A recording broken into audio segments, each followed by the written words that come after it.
الحمد لله وكفى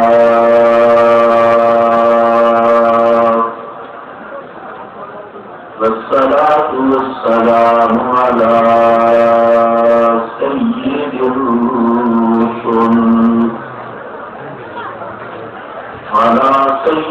الرسل وخاتم الأنبياء.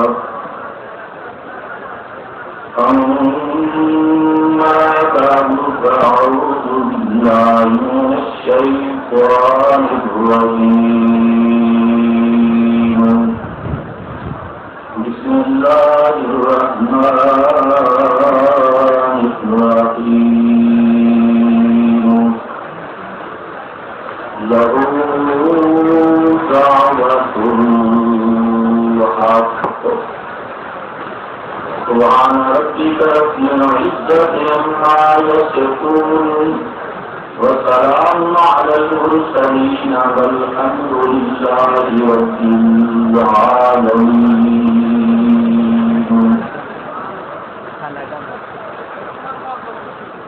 انتہائی واجب القدر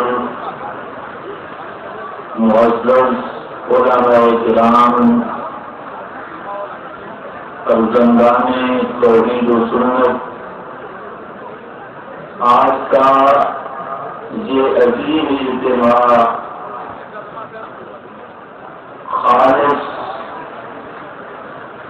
اشاعت التوحید و سنت کے پروانوں اور اشاعت التوحید و سنت کے ساتھ وابستگی رکھنے والے نوجوانوں، بزرگوں اور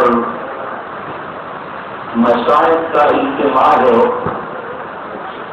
اور مجھے یہ ماحول دیکھ کر انتہائی خوشی ہوئی کہ آپ حضرات بڑے ذوق اور طریق انداز و آداب کے ساتھ علماء کرام کے بیان سن رہے ہیں. تو میں آپ حضرات کے سامنے صرف چند مسائل کی بات کروں گا. دعا کرنا ہے کہ اللہ رب العزت مجھے اس عظیم سٹیج پر حق بات کرنے کی توفیق عطا فرمائے. اے بھائیو، تمام اہل اسلام کا نظریہ ہے کہ امام الانبیاء حضرت محمد الرسول اللہ صلی اللہ علیہ وسلم خاتم النبیین ہیں. آپ کے بعد کسی قسم کا کوئی نبی نہیں پیدا ہو سکتا. اب یہ مسئلہ ختم نبوت، اس کی وجہ سے امت پر دو ذمہ داریاں عائد ہوتی ہیں. ایک ذمہ داری اللہ کے محبوب مکرم صلی اللہ علیہ وسلم کے لائے ہوئے اس خالص دین کی دعوت اور نمبر دو اس دین کی حفاظت اور تحفظ. تو خالص دین محمدی کی دعوت اور خالص اسی دین توحید و سنت کا تحفظ علماء کرام جو العلماء ورثۃ الانبیاء ہیں ان کی ذمہ داری ہے. تو الحمدللہ کل سے آپ حضرات بیانات سن رہے ہیں اور میرے بات بھی کئی بیانات ہونے والے ہیں. تو اس میں دعوت کی بات بھی آپ حضرات کے سامنے آئی اور تحفظ کی بات بھی آپ حضرات کے سامنے آئی. میں صرف ایک پہلو پہ گفتگو کروں گا کہ دعوت کی نسبت دین کا تحفظ ضروری ہے. دعوت بھی ضروری ہے، لیکن اہم چیز دین کا تحفظ ہے. جب تک تحفظ صحیح معنوں میں نہیں ہوگا اس وقت تک دین کی بقا یقینی رہ سکتی.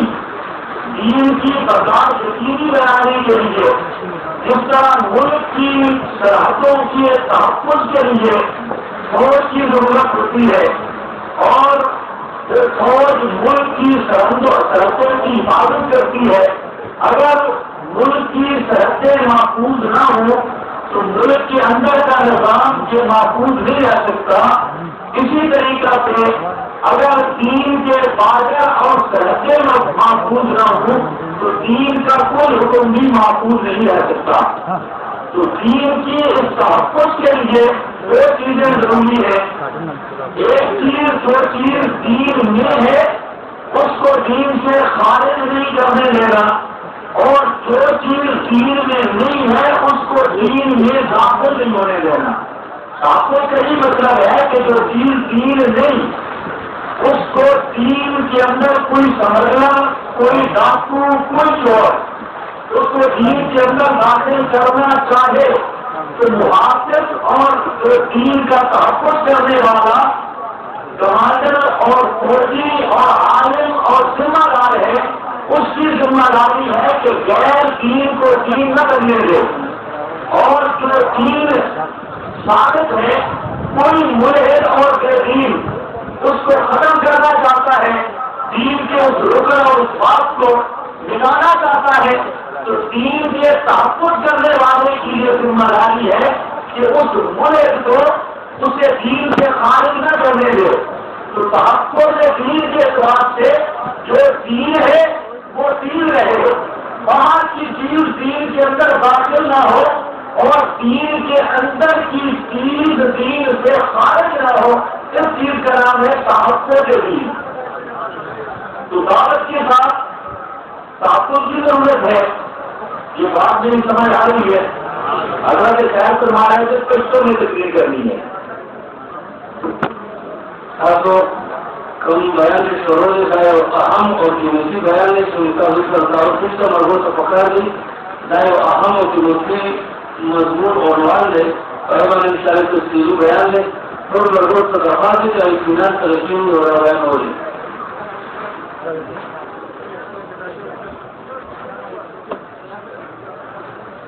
تو میں عرض یہ کر رہا تھا کہ دو چیزیں، ایک کا نام ہے دعوت دین اور دوسری کا نام ہے تحفظ دین۔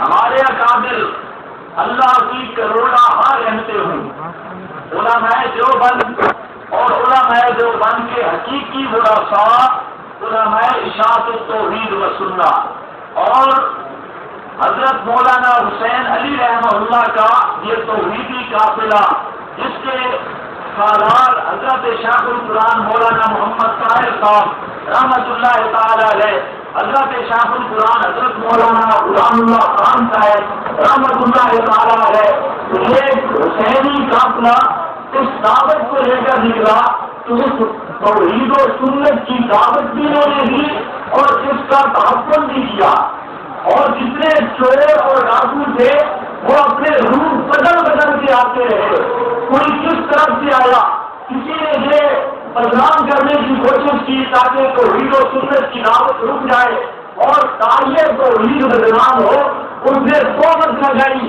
کہ یہ اکابرین کرامت کے منکر ہیں، کسی نے آ کر کہا یہ معجزات کے منکر ہیں، کسی نے آ کر کہا کہ یہ اشاعت التوحید کے اکابر جو توحید و سنت کی دعوت پیش کر رہے ہیں یہ عذاب و ثواب قبر کے منکر ہے، کسی نے کہا یہ حیات النبی کے منکر ہے، کسی نے کہا یہ اکابر کے منکر ہے، کسی نے کچھ کہا کسی نے کچھ کہا۔ تو میں جو بات بتانا چاہتا ہوں وہ یہ ہے کہ اس وقت یہ زمانہ ہے جتنے ڈاکو چور سمجھر ہے اور وہ اپنے راستوں سے ڈاکے سے اور اپنی سمجھن سے دین کا نقشہ گزارنا چاہتے ہیں اور دین کی دعوت دینے والوں کو بدنام کرنا چاہتے ہیں، ان کا راستہ بھی معلوم ہونا چاہیے اور اپنا مذہب اور عقیدہ بھی معلوم ہونا چاہیے۔ ہمارے اکابر الحمدللہ وہ کرامات کو مانتے اور کرامات معجزات کا منکر ہمارے نزدیک سے ضدی نہیں ہوتا، جو کرامت کا منکر ہو اور جو معجزات کا منکر ہو ہمارے نزدیک وہ بلند اور بے دین ہے، اس کا دین کے ساتھ کوئی تعلق نہیں۔ اسی طریقے سے جو عذاب و ثواب قبر کا منکر ہے ہمارے نزدیک وہ دائرہ اسلام میں بھی نہیں ہے،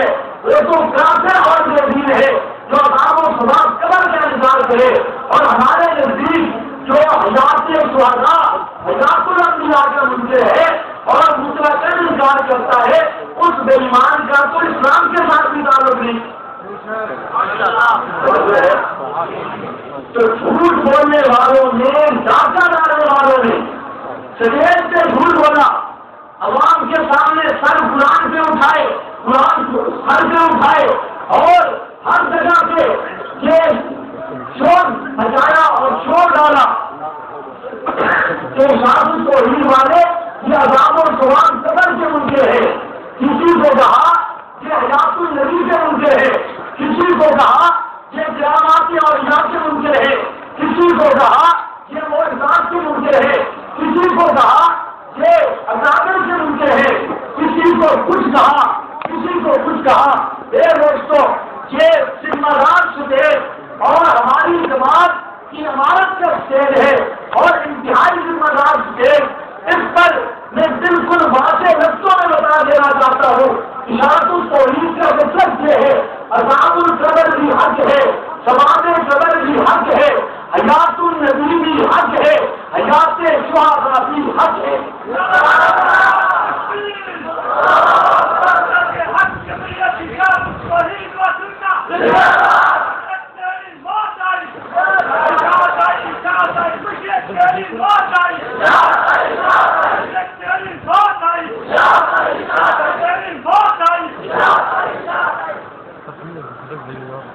مانتے سب کچھ ہیں لیکن ہماری ایک شرط ہے، مانیں گے کیسے؟ ماننے کی کچھ شرطیں بھی ہوتی ہیں. مانیں گے کیسے؟ مانیں گے جس طرح قرآن کہے گا، میرے محبوب کا فرمان کہے گا، اور قرآن اور محبوب کے فرمان کا جو مفہوم میرے نبی کے صحابہ سمجھے گی. اشاعت توحید کی بنیاد یہ ہے. ہمارا الحمدللہ ہر مسئلہ، یہ تو بڑے مختصر ہے، میں چند مسائل کی طرف اشارہ کروں گا. ہمارا ہر مسئلہ جس کا تعلق مزاج کے ساتھ ہے اور وہ مسئلہ جس پر دارین کی بنیاد موجود ہے، ہم پورے دعویٰ اور چہرے سے کہتے ہیں یہ اشاعت توحید کے اکادمین نے ہمیں سبق سکھایا ہے اور انہوں نے اپنی عملی زندگی میں اسی بات کا ثبوت دیا کہ جس مسئلہ کا تعلق مزاج کے ساتھ ہے اس مسئلہ کے سب سے پہلے قرآن مقدس دلیل ہوگا، پیارے پیغمبر کی سنت دلیل ہوگی، اور قرآن و سنت کا جو مفہوم میرے نبی کے صحابہ نے سمجھا ہے وہ مفہوم ہوگا. یہ ہماری بنیاد ہے. باقی میں بغیر کسی تنظیم کے اور بغیر کسی لمبے چوڑے فکر کے آپ کے سامنے ابھی دو مسئلے پیش کرنے والوں نے میری ڈیوٹی ہوتی ہے. ایک مسئلے کا نام ہے مسئلہ حیات انبیاء اور دوسرے مسئلے کا نام ہے مسئلہ سمائے انبیاء یا سمائے اموات. توجہ کرنی ہے. میں نے بنیاد کر رکھی کہ ہمارا ہر مسئلہ سب سے پہلے دلیل کتاب اللہ، پھر پیارے پیغمبر کی سنت اور کتاب و سنت کا جو معنی میرے نبی کے صحابہ سمجھیں گے، یہ ہماری بنیاد ہے. اب ذرا سب سے پہلے یہ بات سمجھے، بعض کچھ لوگ اپنے ذاتی مفاد کی خاطر اہل حق کو بدنام کرنے کے لیے کئی قسم کے حوصلے بھیس بدل کے تلبیس کے رنگ کے اندر مسائل کو اٹھالنا چاہتے ہیں. تو یاد رکھنا اشاعت توحید و سنت کا مسئلہ کے متعلق جو عقیدہ ہے اس کے اندر تین باتیں ہیں. کتنی باتیں؟ تین باتیں ہیں. ہمارا جو عقیدہ ہے اشاعت توحید کا اس مسئلہ میں اس میں تین باتیں ہیں. سب سے پہلی بات، ہر فرد بشر سے موت اس صورت میں آتی ہے کہ اس کی روح بدن سے جدا ہو جاتی ہے. ہر انسان کے موت اس صورت پہ آتی ہے کہ اس کی روح بدن سے جدا ہو جاتی ہے. نمبر دو، جس کی روح